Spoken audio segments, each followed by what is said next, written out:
Hi everyone, my name's PK, and here I have Sud Setia. He is a program manager in Melbourne. That's what he does professionally, but he's just bought four properties in 6 months. He's made, I think it's like over 250, or I think actually $280,000 of equity in just those 6 months. Well, I am very proud to call him a client of the Property Investment Accelerator. And in this episode, we're actually going to be lifting up the hood or the bonnet, so to speak, understanding what he bought, where he bought, why he bought there. And he is very like amazing community member in my Facebook group. And he posted his deals there yesterday. And we have about half a dozen questions from the community around what entities he bought in, how he managed to get the borrowing capacity to buy so many properties, why he bought them so quickly, like what was the rush? So many questions that you have, I'll be asking so that hopefully you all can take this as inspiration and education and emulate his success. So stick around right till the end. This is not going to be an ordinary interview. But without further ado, thank you so much, Sud, for just being you, for having your vision, for having your motivation, and for yeah, achieving some fantastic success. Thank you for having me, PK. All right, well, let's get going. I know that your property investment journey didn't just start in the last 6 months. So if we rewind, where did your property journey start in Australia? So, PK, last year has been fantastic for us, as you know, and we've been able to grow our portfolio from $2 million to $4.5 million, and that 280,000 equity that we have acquired in just the last 6 months have been fantastic. That was only possible due to a huge mindset shift for us. Now, we started our original journey in 2011, and Hmm. we bought properties overseas. Our first property was in 2011, the second one was in 2014, and the first property in Australia was actually in 2017. That started in Frankston South here in Victoria. We were rent vesting at the time in the city. We didn't want to change our lifestyle, so we bought in Frankston South a really nice property in the Frankston High School zone. And back in the day, there did not used to be so many tools. So I don't know whether you remember, there used to be in real estate this map that used to show you like deep reds and the lighter reds, Yeah, I remember that. ripple effect potential and all of that. And Yeah, then we would call the agents, try to find, once we narrowed down the suburb, the next step was to then find the right streets where the school zone is, and then find the property, right? So we bought our first one at an auction, actually. We're very, very nervous, had never bought in an auction before. And we just had the number. We knew that this is the number that we don't want to cross. And we were bidding against owner occupiers and families who wanted to buy to live in. So that was our first one. In 2018, we bought our PPOR in Cheltenham. That's in Southeast Victoria as well. hmm, And we did a huge renovation project because there was a lot of potential to add value in this property. It was a fairly old property, 1950s built, and we renovated everything, the kitchen, the bathroom, new carpets, new tiles, new heating and cooling, paint inside out. And we added value. I believe at the time we got an equity of about $100,000 straight away by putting in $50,000 worth of renovations. right. So, so that was our second one. And then we started our journey of having kids, and sort of life happened. And in 2021, we got an opportunity to renovate our Frankston South property. So that was a great opportunity because the tenants were leaving. We converted a 3-1 to a 3-2. And then from 2021 to 2023, we were waiting for Victoria to go down in value and buy Hmm. at the right time, Hmm. which I don't think ever happened. Okay. And the yields were not great. So that's when we came across your course. And from 2023, after doing your course, we bought our first one in October 2023. We settled in December. And then the journey, I think you already know about the rest of the journey. Right, right. And so what prompted you, just quickly, what prompted you to do the course? Because by this time you'd already bought two properties, one to live in, one in Frankston as an investment property. You'd done a couple of renovations, so like you weren't super new. What sort of attracted you towards the course and the education and the mentoring? So what we wanted to learn, PK, was how to buy interstate. Like when I came across your videos, there was a light bulb moment. Why am I just looking at Victoria? Why am I not investing in these interstate locations where the yield is so high? And these are high growth areas, growing rapidly, not like Victoria, which is having a dull period or that cyclical movement. Hmm. And we were pretty sure that this is the right thing to do, but we were not sure how. Like, how do I buy interstate sitting here? So that's why we did the course. Right, right. Makes sense. And so I just want to rattle off your properties real quick and then we can ask some targeted questions. So the first one in WA was settled in December 2023. It's a 422 on 602 square meters. Its purchase price was 590 and the most recent valuation is 720. So that's about 130K in 5 months. Your second property through the course was in January 23, 422 on 867 square meters of land. It's got side access with granny flat potential, ability to renovate. Purchase price 491, so it's under 500K. Recent valuation is 598, which is great. $107,000 of equity in 4 months. The third property is regional Queensland, settled in April this year, 2024. 422 again, 804 square meters. You like large blocks of land, I can see. Once again, granny flat potential, purchase price 540, recent valuation 580, 40K in 1 month. And the most recent one is once again regional Queensland, settling in July 2024. All right, so it's not quite settled yet. 422, 600 square meters of land with once again a lot of upside potential. Purchase price 571 and the rental appraisal is 680. So when someone hears, like when folks are probably watching or listening to this, they're like, oh damn, like that's some great work, amazing properties, amazing yields, amazing equity.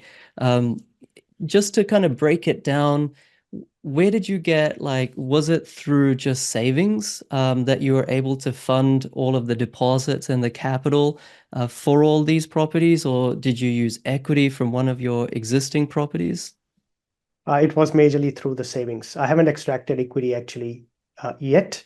I Hmm. want to, and we want to keep going, but we had some cash waiting to invest in Victoria, which is what we invested into state. Right, right. And obviously, like, and once again, this might be a bit of a personal question, so you don't have to answer it like explicitly, but there's a lot of equity in these, obviously, but there's also a certain amount of borrowing capacity that you would have required to buy these.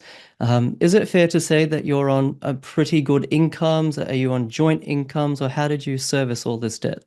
So we are on pretty good income, but we are not over 200K each or anything like that. Right, right. And I want to also ask, like, you've bought these properties so quickly, and this was one of the questions actually from the Facebook group member. How did you act so quickly and confidently in these markets?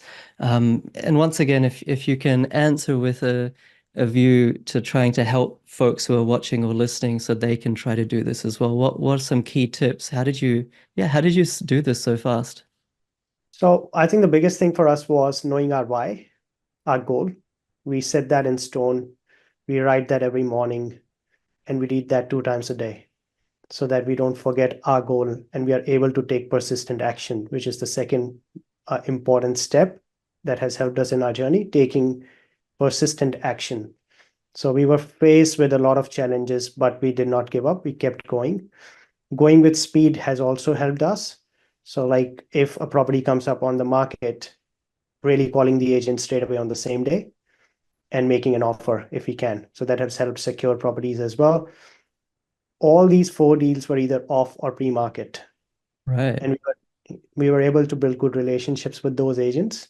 Hmm. These were some of these were not our first offers. We had put offers with those agents before, and that also helped us secure these deals. And I think mindset, so solution focused mindset would be probably the last one, because we when we get challenges, what our mind usually does, and that's what it did for us, was bring this negative thoughts that maybe you don't have to go so quick, maybe you don't have to take that much borrowing, maybe you're taking too much risk. So telling our mind and controlling our mind rather than our mind letting our mind control us was really key as well. And that's what we still do, and that's why we want to keep going. Yeah, I would say those are the major ones. Right, right. It's really fascinating to me. If you don't mind, I'd love to dive a bit deeper into your mindset. So you're saying that you actually write down your why like twice a day. You're writing that down. Do you do you sometimes, in the process of buying these properties, and I'm sure being rejected by agents, it's a quite about a lot of work as well, just in terms of paperwork to settle for properties. There's suburb selection to do, there's liaising with conveyancers, property managers, and you're doing this all whilst working. You're both working, yourself and your wife, and you've got kids as well. For people watching or listening, they might be like, well, mindset's great. Mindset is amazing. But like, where did you find the time to just do all of that? Or does that come down to mindset as well? I'm just trying to excavate like your thought process with your wife. How are you able to be so confident? Yeah, I think it comes down to mindset as well. And it's about finding time to do the things that are the most important things for you. So the most important thing for us was to get financially free in 10 years. And the only way we can do that is by taking action today. So that's what we do. Most of our weekends, almost all of our weekends, go into finding the properties or finding the suburbs, doing data analysis. We love it. Listing down the name of the agents who we're going to call on Monday or Tuesday, finding time during work if we can. And I extend my work timings to make sure I make up for the lost time.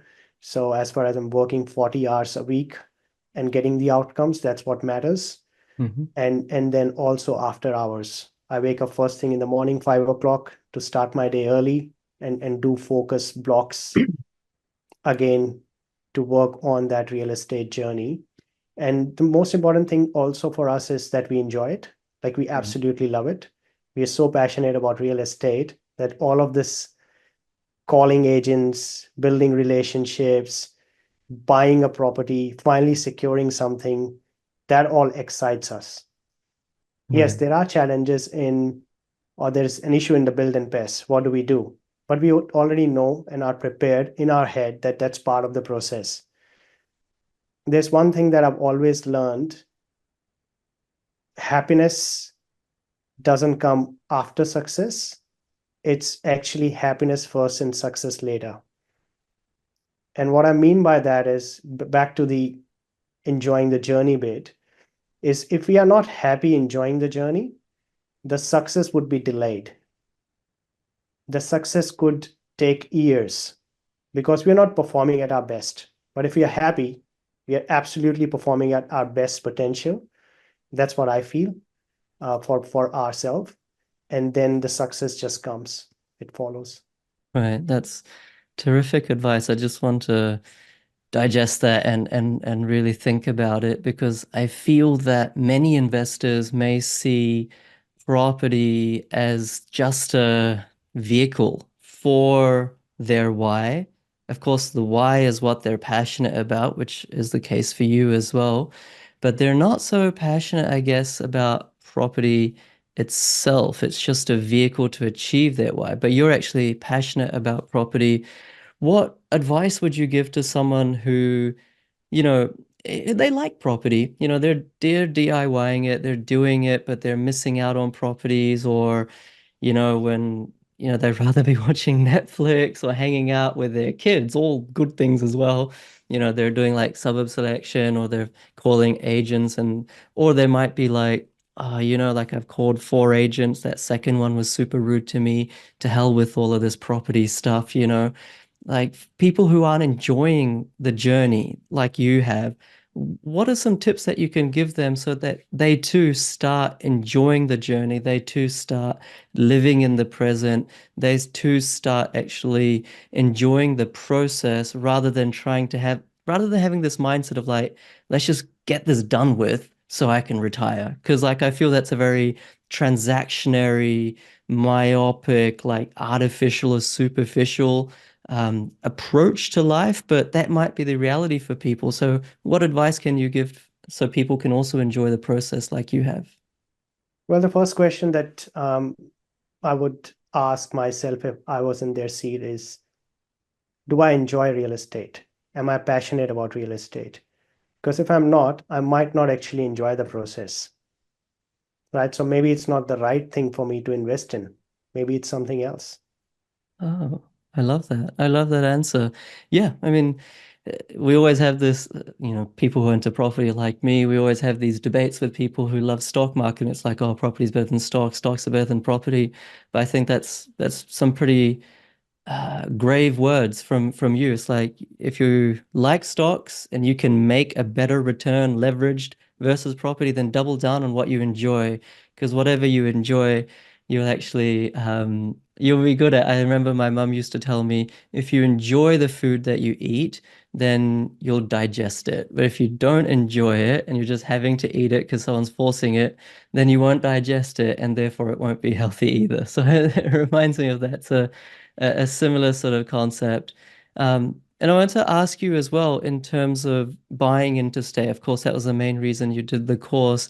What were the key challenges in buying interstate, both over in WA and you're in Victoria, you bought in Queensland. What were like, I don't know, the top one or two challenges of buying interstate and how did you overcome them? So I think the first challenge for us was forming a team.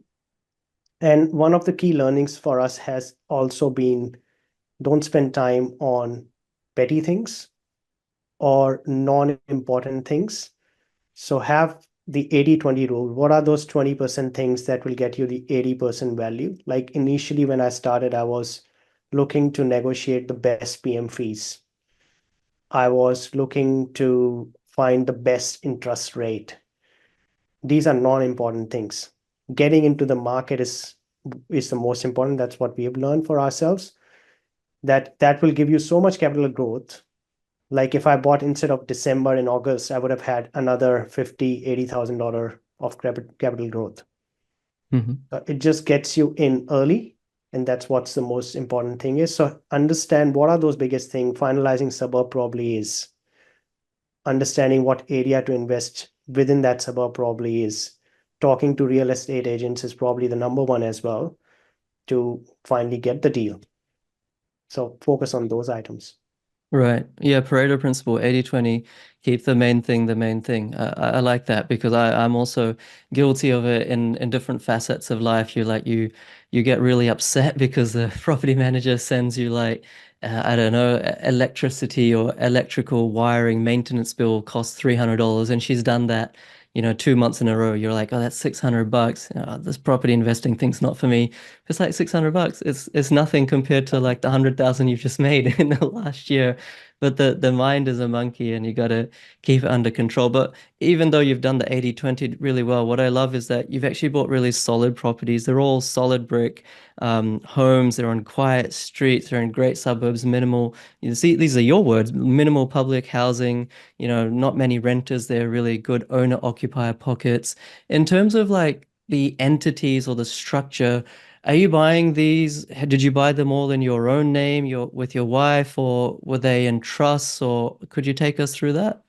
Yeah, so the first three we bought were in our names because we had the borrowing capacity. But for someone who doesn't have the borrowing capacity like ourselves, I think what I would recommend is buying in trust from the first property. That's what we are doing for our fourth. So when we Okay. knew that our borrowing capacity is going to be exhausted, is when we started exploring trust. Right, right. And for those of you who aren't familiar with like this concept of borrowing in your own name versus trust, and of course, none of this is financial advice. Everyone's unique. Could you could you take us through the rationale a little bit about why you bought that last one in your trust and you're going forward in buying in trusts? Yeah, so the reason to buy in trust were two key reasons. One is it gives us asset protection, and the second is it helps preserve our borrowing capacity. So if we are able to buy a high yielding asset in a trust that is self-sufficient in itself, like again, it's not financial advice. Please talk to a broker and a good accountant to confirm that this is the right strategy for you. But this is what we understood. If we buy a property which is self-sufficient and can stay in that trust as an entity, it's a corporate trustee, then we are able to buy another one in another trust if we wanted to, or in our personal name with the same borrowing capacity that we have got left now. Right, right.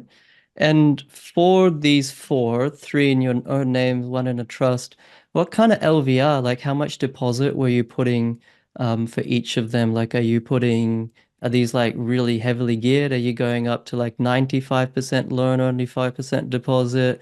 Or is it like 20% deposit, 80% loan? And what's your rationale? So 90% LVR for all four of them. Right. And so you've paid, if you put down a deposit of kind of less than 20%, then you have to pay lender's mortgage insurance. So I take it you paid lenders or you're okay with lender's mortgage insurance. Could you take us through the rationale for for those people watching, listening that may be a little bit like, oh, I rather save up and avoid lender's mortgage insurance and make that 20% deposit instead of just a 10% deposit. Why didn't you take that approach?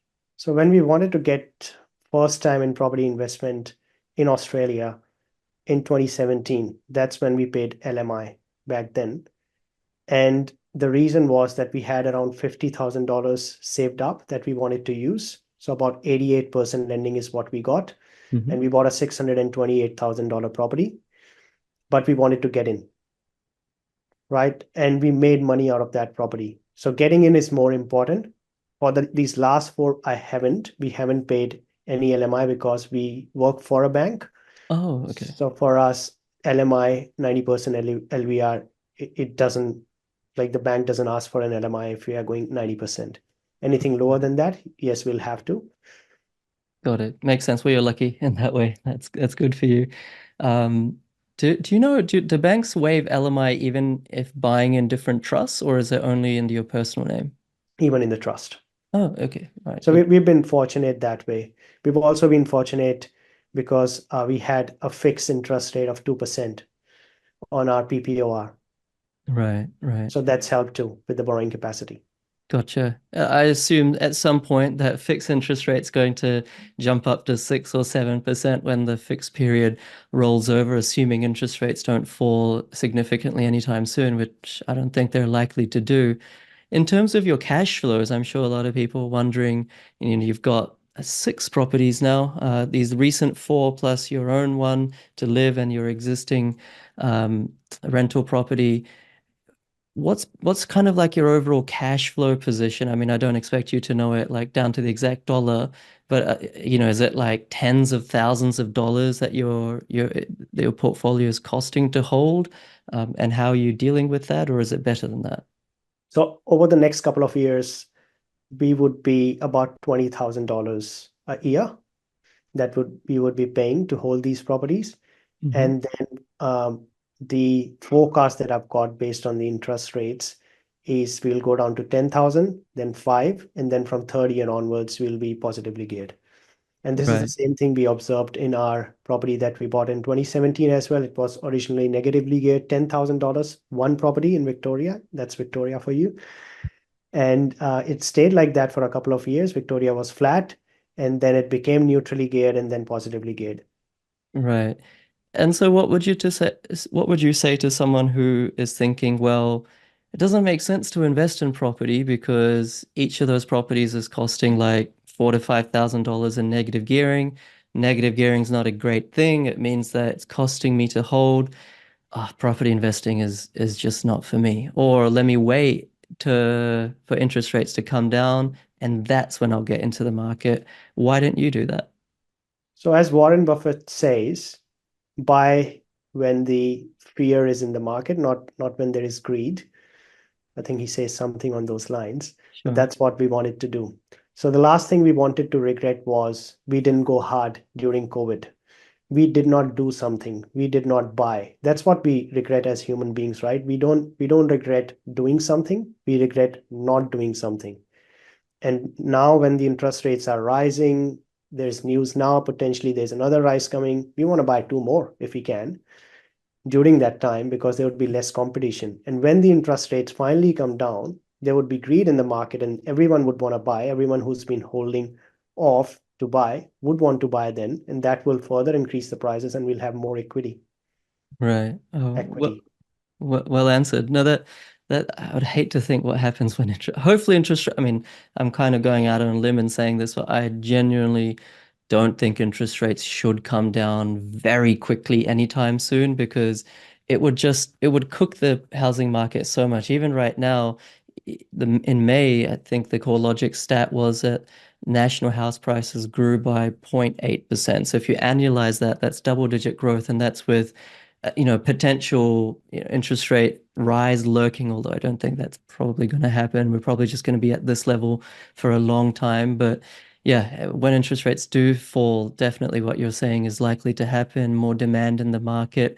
And I think people should also consider that, yes, you need to really assess your cash flows, whether you can afford to buy a property that costs you a few $1,000s to hold every year. Everyone's different, so you need to do that math yourself. But even with interest rates not coming down, in a few years' time, like your experience with your initial Melbourne property, rents go up, and therefore that negative cash flow turns positive. And of course, right now with the rental shortage, I mean, the market rents are going up, right? So that is happening in a sort of uh, at a higher velocity, that concept or phenomenon of negative gearing turning into positive gearing. And if you wait 3 years, then property price will be higher, and you kind of would have missed the boat in some respects. So I think everyone's different, but I like to deep dive into your mindset, which is awesome. And in this whole process, so I know that your wife has really been how would you say you guys have been partners in this investing journey. How have you shared responsibility, or how have you, have there been conversations over the dinner table on how you're doing this? Is there been disagreements? What's that sort of dynamic like between sort of husband, wife, and doing this together? Absolutely. That's what is the topic in our home all the time and has been for years. So when we got married in 2014, like since then, every time we have so much common interest and love for properties that every time we have seen an auction happening nearby, we'll just stop by. An open home, we'll just stop by and just look at the homes, talk to the agents, right? So I think the only thing that was missing was the mindset of building a portfolio and retiring early, which is now such important thing for us that that's what we talk about all the time. My 5-year old knows inside out what I'm working on all the time outside of work. That's property. And he looks at my screen and goes, are we buying this property? I like this one. Let's buy this one. And it's so much fun. And I really feel fortunate that we have started doing something like that. Like, I wish I had this kind of financial education when I was growing up, Hmm. because it would have put me in a different place altogether. Like, our whole education system is flawed in the sense that it tells you that you got to earn money by giving your time, but it doesn't tell you what you do with that money and how do you get that money to work for you. And that's where the real game is. And that's where we should all be spending our time. So it is a huge topic at our dinner table. And I wish we, but not only us, our kids are going to be able to be more successful using these financial principles, not just in property, but diversifying their portfolios, etc. I love property, especially like it's real estate is something really close to my heart. I also love it because of the leverage that you can get, like $100,000, you convert that into 500, and then 500 is what's growing at 7% every year instead of putting $100,000 in an ETF, for an example, which might still give you similar result, but that's 100,000 growing rather than the 500. So yeah, no, Right. it's a huge topic for us. Yeah, right. It's great to hear the whole family's into it. I wasn't playing it. I think my wife was playing, it was like a kid's version of Monopoly with my son the other day, and he had like got a number of houses. And then I think my wife just we don't kind of talk about it that much over the dinner table or anything like that, but I think my wife let slip that, oh, we've actually, we've got like in real life X many houses, like 12, 13, whatever. And his jaw just dropped. He was like, I don't think he understood it. He was like, I think he thought she was joking or something, but I think you're probably doing better than me at that. I think you're doing a terrific job of taking your kids along that journey. Financial education starts young, and should start young, when the kids are ready. So that's great job, and great job on doing that. And I think last question, or last couple questions, if we zoom right out, let's say put yourself back in 2017, or put yourself back at the start of COVID, or pick a timeline before you had a larger portfolio. Let's say there are 10,000 people watching this episode, on YouTube or Spotify or Facebook or whatever, and they're in that sort of situation you were in. They're like, okay, I have some equity. Maybe I'm in Sydney, Melbourne. I have some equity. I can't really afford Sydney, Melbourne. I can't buy with these terrible yields locally either. I want to buy interstate. But there are some things that are crippling me, interest rates. Will they rise again? Will they not? Recession? Will we go into recession? These things, for me, it seems like we talk about a recession coming for the last like 20 years. Every year we talk Forever. about it. Yeah. But there's so many hang-ups. It's like, what if I lose my job? Property is too hard. What if tenants are difficult? How am I going to manage a place interstate? I'm going to get so much debt. All these sort of fears that go through your mind. What's kind of like some advice that you can give someone like that? Some well-measured education or advice that you can give them, just to give them confidence that, it'll be all right, and that you don't need to overthink. Thinking is good, but overthinking can be detrimental. What's some words of wisdom that you can give to such people? So PK, what I've learned through what our parents have done as an example. So my dad, I remember, bought a property for $20,000. I don't remember what year that was, but he sold that property in 2010 for $800,000. So the kind of growth that a property can give you can be really, really huge. Like we could be working our 9 to 5s forever and still not be able to make the same money, right? If you look at super as another example here in Australia, if you've got $125,000 super, let's say I'm talking about a 40-year-old person who's got $125,000, that super by the time that person gets to 65 will grow to $577,000. The same amount of money, if was converted into an SMSF, invested in property, $500,000 property instead of the 125 growing, would result in a $2.1 million at the same age, 65. So we need to understand what steps we need to take now to be able to achieve what we want when we retire. Also, do we want to retire at the age of 65, or do we want to retire early? So based on, again, it will go back to the why and to the goals. What are your goals? Are you happy with the life you're living and be beaten by inflation? Or are you ready to take action? So there's another analogy that I use as well, which is if you grow, if you plant roses, what happens? Roses grow, right? But if you don't do anything, if you don't take any action, what happens? Weeds grow.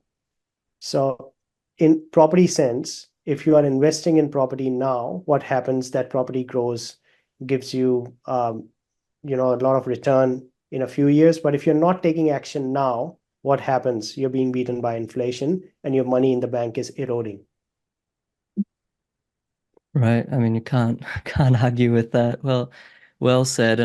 And just to compliment that as well, I always think it's not my quote, I don't know who made it up, but I always think that the door to success opens inwards. And so to really be successful, you do have to kind of just step back, let that door open, yeah, and then you can move forward. And obviously that's metaphorical to suggest that much like yourself, so you have to take a step backwards. You have to work on your mindset. You have to go inside. You have to go from the external to the internal, fix or replenish or improve the health of your internal environment, your mindset, your psyche, your subconscious, because a lot of the hurdle or a lot of the blockers in building wealth, whether it's property or through any method or vehicle, is simply the relationship we have with money.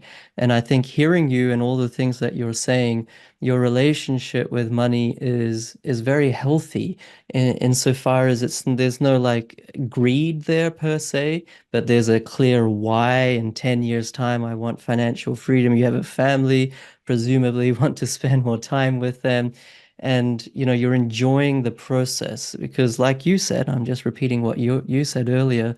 If we're not in the present, if we're not enjoying the present, then when we achieve our goals, we won't be in the present to achieve those, and we'll always be chasing for something more and more. So I think that's phenomenal advice coming from you, and I hope people can imbibe it. And once again, the door to success opens inwards. You do have to work on yourself, both your heart set, your mindset, before you can walk through and really kick goals. So, look, I just want to congratulate you. This episode was a lot about the mind, a lot about, I think it's the right-hand side of the brain. Left is analytical, if I'm not mistaken. Right is more creative. I think it was a lot to do with the right-hand side of the brain.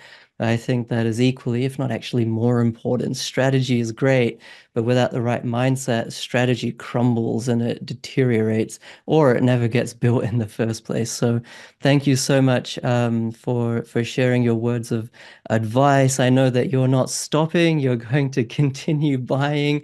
What's your last question? What's your 10-year plan in terms of like, do you have a passive income goal? Do you have some sort of financial monetary goal that you have in mind? Yeah, so we our own personal plan is to buy 10 properties and within the next 2 years. So have a portfolio of 10 properties around, I think we are at $4.5 million now. We want to get to around the $7 million mark. And then in 10 years, sell five and have the five pay our rents or pay us passive income. And should be around that $120,000 is what it comes to based on my calculation in my strategy. And that's the plan for us. But at the same time, I want to help others take with me along this journey and help them build wealth through property investment. Now, I wish I had someone who had done that for me 10 years back. Like I would be in such a better place now, maybe even ready to retire or have the choice to not work if I did not want to. And that's what we want for ourselves. We want to spend more time in 10 years with our kids, give them the opportunities that we believe we did not get in our lives, take them travel and to different countries, give them that exposure. That is our why. That's really nice to hear. And so maybe a cheeky question from me, if anyone's on the fence about doing the course or not, it is like I get it, it's expensive. What would your advice be? Yeah, I think I posted that on the Facebook group as well, PK. We were sitting on a fence for some time. If you are someone who loves real estate, who wants to do it themselves, who has got the time to do it themselves, who wants to understand the game inside out, do the course. It's a no-brainer. We learned a lot from the course, and especially if you're wanting to buy interstate, there's like golden nuggets in there that we found that we were able to use in our journey. Also, the community is great as well. Guys, hope you got value and a lot of gems from this. I will tag Sud on the Facebook group. So if you are inspired by his journey, you can definitely hit him up. He's a super nice guy. He can give you some advice and try to guide you But if you did like this, I just want to say as well, everyone who's watching or listening, there's almost like 150 of these client interviews now on the client results playlist on YouTube. And I always say, but I honestly don't mind if you do the course or not, but please go through them because just like Sud, it will help to inspire you and educate you. So if you're kind of on the fence of taking action for yourself by yourself, it might just push you over and you should go off and do it. All right. There's so much free education out there. Go off, avail it, and really get results. And of course, I'm super grateful to be able to help people like Sud as well in a more formal way through the Property Investment Accelerator. Hit the subscribe button, give it a like. And once again, thank you so much, Sud. Thank you, PK.